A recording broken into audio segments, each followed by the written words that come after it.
नमस्कार साथियों, welcome to Mahant classes. आज हो गई हैं 11 अप्रैल और 11 अप्रैल से संबंधित राजस्थान करंट के जितने भी इंपॉर्टेंट क्वेश्चन रहेंगे वो सारे के सारे हम इस क्लास में डिस्कस करने वाले हैं। आज की क्लास थोड़ी लेट हो गई है, लेकिन चलिए फिर भी हम क्लास आपको पहुंचा रहे हैं। ठीक है, चलिए तो देखिए शुरुआत करते हैं। सबसे पहले हम लास्ट डे 10 अप्रैल से संबंधित एक बार रिविजन कर लेते हैं, फिर हम बात करेंगे आज की क्लास के मोस्ट इंपोर्टेंट क्वेश्चन के बारे में। ठीक है, चलिए देखते हैं।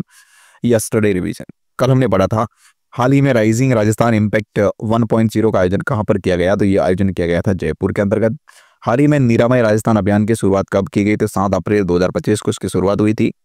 टाइप ए डायबिटीज देखभाल के लिए किस मिशन के तहत भारत के पहले समर्पित कार्यक्रम मिशन मधुहरी की शुरुआत की गई, तो यह की गई थी राष्ट्रीय स्वास्थ्य मिशन के तहत। ठीक है, फिर नेक्स्ट हमने बात की थी हाल ही में राजस्थान के सीकर में किसने ऑस्ट्रेलिया की सबसे ऊंची चोटी वास्को स्कोका पर तिरंगा फहराया था, तो ये फहराया था पूनम कंवर ने। ठीक है, हाल ही में सक्षम जयपुर अभियान किस जिला प्रशासन द्वारा चलाया जा रहा, तो ये चलाया जा रहा है जयपुर जिला प्रशासन के द्वारा।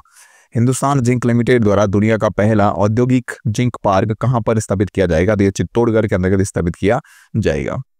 हाल ही में 47वीं junior national girls handball championship में राजस्थान ने कौन सा पदक जीता है, तो इसमें राजस्थान ने जीता है भाई कांस्य पदक। ठीक है, चलिए देखते आगे।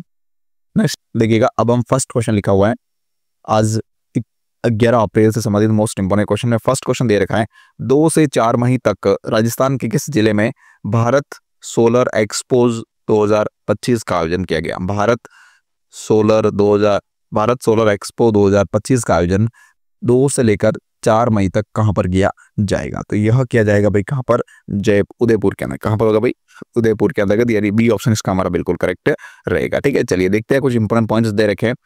जयपुर और जोधपुर के बाद में अब उदयपुर में ऊर्जा विभाग और राजस्थान सोलर एसोसिएशन के द्वारा जो है 2 से 4 मई तक भारत सोलर एक्सपो 2025 का आयोजन करेंगे।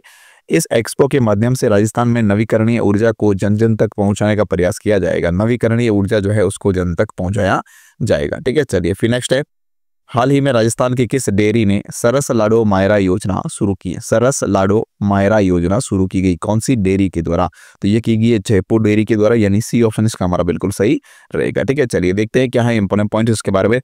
सरस लाडो है, ठीक है, सरस लाडो मायरा योजना जो है 5 अप्रैल 2025 से शुरुआत की गई इसकी। राजस्थान में डेयरी उद्योग की अगर हम बात करें तो देखिएगा, राजस्थान डेयरी विकास निगम की स्थापना 1975 में की गई थी। नाम परिवर्तन इसका किया गया जिसमें RCDF रखा गया था उस समय। ठीक है ना, 1977 के अंतर्गत। फिर RCDF जो है उसके 3 स्तर है। 3 स्तर, पहले राज्य स्तर, जिला स्तर और ग्राम स्तर। ठीक है, राज्य स्तर की जो स्थापना जयपुर से हुई थी। फिर जिला स्तर की बात करें तो जिला दुग्ध उत्पादक संघ इसमें होता है, और ग्राम स्तर पर जो है प्राथमिक दुग्ध उत्पादक केंद्र होता है। ठीक है, चलिए फिर नेक्स्ट है।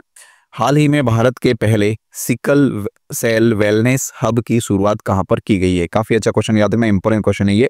भारत के पहले सिकल सेल वेलनेस हब की स्थापना कहां पर की गई है, तो इसका हमारा करेक्ट आंसर क्या रहेगा, ये रहेगा उदयपुर के अंतर्गत, यानी कि सी ऑप्शन यहाँ पे हमारा बिल्कुल इसका करेक्ट रहेगा। ठीक है, चलिए देखते हैं। कुछ इंपोर्टेंट पॉइंट्स दे रखे हैं। उदयपुर जिले के बाल चिकित्सालय के सिकल सेल एक्सीलेंस सेंटर में भारत के पहले सिकल सेल वेलनेस हब की शुरुआत की गई है। जनजातीय मंत्री बाबूलाल खराड़ी ने इसका उद्घाटन किया है। सिकल सेल सेंटर एक बड़ा कदम है और भारत का पहला एक्टिव सेंटर, ये भी क्वेश्चन इंपोर्टेंट बन सकता है, यहाँ से याद रखना। भारत का पहला एक्टिव सेंटर सिकल सेंटर जो कि कहाँ है, उदयपुर के अंतर्गत है। जो भारत का पहला एक्टिव सेंटर है जो डिजिटलाइज है और स्क्रीनिंग, काउंसलिंग और इसके साथ साथ OPD प्रोवाइड करने वाला अपने तरीके का पहला सेंटर जो है यह होगा। ठीक है, चलिए फिर नेक्स्ट है। 4th क्वेश्चन दे रखा है। हाल ही में केंद्र सरकार द्वारा सीमावर्ती क्षेत्रों के गांवों के समग्र विकास के लिए कार्यक्रम की शुरुआत की गई। कौन से कार्यक्रम की शुरुआत की गई केंद्र सरकार के द्वारा, तो देखिए केंद्र सरकार के द्वारा जो है वाइब्रेंट विलेज कार्यक्रम जो है वो चलाया जा रहा है, जिसमें सेकेंड चरण के, याद रखना कौन सा चरण, सेकेंड के अंतर्गत जो है राजस्थान का नंबर आया है, जिसमें राजस्थान में भी जो है यह सीमावर्ती जो क्षेत्र है उनको विकसित किया जाएगा। ठीक है, और केंद्र सरकार के द्वारा जो है यह योजना चलाई जा रही है। ठीक है, केंद्र सरकार के द्वारा। चलो देखते हैं, यहाँ पे हमारा बी ऑप्शन इसका करेक्ट हो जाएगा। देखते हैं क्या कुछ इंपोर्टेंट पॉइंट्स दे रखे। विल, ये देखो सेकेंड क्वेश्चन क्या लिखा हुआ है, एक मिनट। हाँ, वाइब्रेंट, ये वाइब्रेंट है यहाँ पर। ठीक है, वाइब्रेंट विलेज कार्यक्रम प्रथम चरण की बात करें तो 15 फरवरी 2023 को शुरुआत हुआ था, जिसमें अरुणाचल प्रदेश से इसकी शुरुआत की गई थी। अवधि रखी गई थी 2022 2023 से लेकर 2025-26 तक, ठीक है ना, प्रथम चरण की। अब प्रथम चरण कंप्लीट हो चुका है, अब 25-26 चल रहा है, यानी कि सेकंड चरण जो है वो शुरू होने वाला है। और इसमें टोटल जो बजट था वो बजट कितना रखा गया था, तो 4800 करोड़ का बजट इसमें रखा गया था प्रथम चरण के अंदर, ठीक है। प्रथम चरण का संचालन जो है वो 4 जिलों के अंतर्गत हुआ था, 4 राज्यों के अंतर्गत हुआ था टोटल, और एक जो है लद्दाख यूटी के अंतर्गत हुआ था, ठीक है ना। 4 राज्य कौन कौन से देख सकते हो आप, एक अरुणाचल प्रदेश, सिक्किम, उत्तराखंड और हिमाचल प्रदेश, ठीक है। सेकंड चरण की बात करें तो सेकंड चरण के अंदर जो है राजस्थान शामिल है, और इसकी अवधि रहेगी 2024-25 से लेकर 2028-29 तक, ठीक है। और इसका बजट जो डिसाइड किया गया सेकंड चरण का वो है 6,839 करोड़ रुपए, और पूरा अंतर्राष्ट्रीय सीमावर्ती भारत जो है इसमें तैयार किया जाएगा, विकसित किया जाएगा, ठीक है। चलिए फिर देखते हैं नेक्स्ट 5th नंबर क्वेश्चन दे रखा है, राजस्थान वरिष्ठ मान्यता प्राप्त पत्रकार सम्मान योजना। इंपॉर्टेंट क्वेश्चन बनता है भाई रीट से दृष्टि से, क्योंकि रीट में योजनाओं के बारे में बहुत ज्यादा क्वेश्चन बनते हैं, तो याद रखिएगा राजस्थान वरिष्ठ मान्यता प्राप्त पत्रकार सम्मान योजना के बारे में सत्य कथन बताइए। ये योजना हाल ही में शुरू की गई, इसका क्या है सत्य कथन देखते हैं। इसके तहत जो है 18 पात्र पत्रकारों को मानदेय प्रदान करने की स्वीकृति प्रदान की गई है, ठीक है ना। राजस्थान सरकार द्वारा इस योजना की जो है शुरुआत की गई है, ये भी करेक्ट है, दोनों ही ऑप्शन करेक्ट है। फिर है राजस्थान वरिष्ठ मान्यता प्राप्त पत्रकार सम्मान योजना के तहत 60 वर्ष से अधिक आयु के पात्र पत्रकारों को 15,000 रुपए प्रतिमाह मानदेय दिया जाएगा, ये भी बिल्कुल करेक्ट है। 15,000 रुपए का प्रतिमाह मानदेय दिया जाएगा 60 साल से ऊपर 18 पत्रकारों को, ठीक है, जो चयनित होंगे इसमें।